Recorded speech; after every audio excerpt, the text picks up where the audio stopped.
She's photographed consoling the families of deceased soldiers, the pictures posted on the president's Facebook page. She visits victims of the war her husband fights so ruthlessly.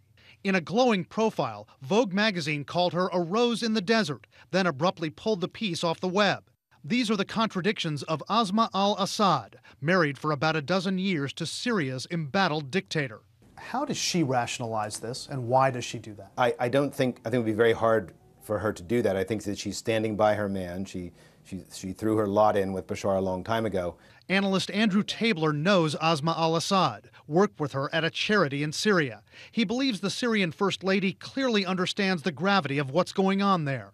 In an interview with CNN 2 years before the Syrian uprising started, Asma al-Assad spoke about the condition of Palestinians in Gaza. Think about when you put your children to bed at night. This is something I think about on a daily basis. You put your children to bed at night and you expect to see them in the morning. That's a luxury that people in Gaza just do not have. So what would it be like for you living under those circumstances? Before Syrian children found themselves under those circumstances, Asma al-Assad was all about helping them.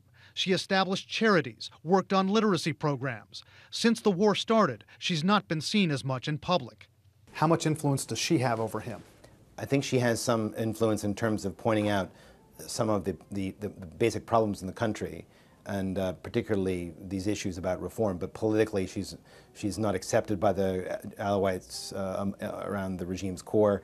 Asma al-Assad is Sunni, the daughter of a Syrian cardiologist. Born in London and raised in this home, educated at the best schools in England, her trajectory was impressive.